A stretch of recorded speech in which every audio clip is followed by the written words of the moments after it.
பெருமாள் பக்தர்களே, தவறியும் கூட ஏப்ரல் மாதம் 30ஆம் தேதியை மறந்து விடாதீர்கள். அன்று வருடத்தில் ஒரு முறை மட்டுமே வரும் சக்தி வாய்ந்த நரசிம்மர் ஜெயந்தி வருகிறது. இந்த நாளில் நான் சொல்வது போல் வேண்டினால் உங்கள் வாழ்க்கையில் இருக்கும் கஷ்டங்கள் கரைந்து போகும், கேட்ட வரங்கள் கையில் வந்து சேரும் என நம்பப்படுகிறது.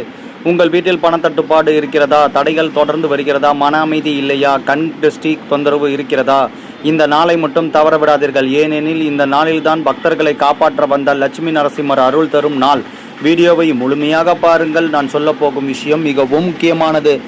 நீங்கள் கடவுளை நம்புவீர்கள் என்றால் இந்த வீடியோவை லைக் செய்து ஓம் நாராயணா என கமெண்ட் செய்து நம்ம சேனலை சப்ஸ்கிரைப் செய்து கொண்டு இந்த வீடியோவை உங்கள் நண்பர்களுக்கு ஷேர் செய்யுங்கள். இந்த நரசிம்மர் ஜெயந்தி நாளில் எப்படி வேண்ட வேண்டும் என்றால், அதிகாலை எழுந்து நீராடி பூஜை அறை சென்று ஒரு நெய் தீபம் ஏற்றி நரசிம்மர் முன்பு துளசி அல்லது மஞ்சள் பூ வைத்து ஒரு பழம் வெல்லம் நெய்வேத்தியமாக சமர்ப்பியுங்கள்.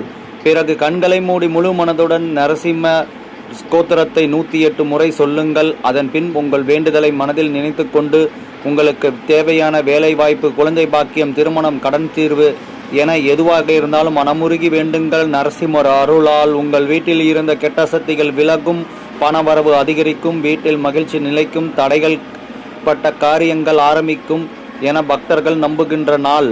இந்த நாளில் உங்களால் முடிந்தால் விஷ்ணு ஆலயம் சென்று நெய் தீபம் ஏற்றுங்கள், ஏழைகளுக்கு உணவு தானம் செய்யுங்கள். உங்களை தேடி பல புண்ணியம் வந்து கொண்டே இருக்கும். இதுபோல வீடியோக்களை பார்க்க நமது சேனலை சப்ஸ்கிரைப் செய்து கொள்ளுங்கள். நரசிம்மர் ஜெயந்தி ஏப்ரல் 30ஆம் தேதியை மறந்தும் தவற விடாதீர்கள்.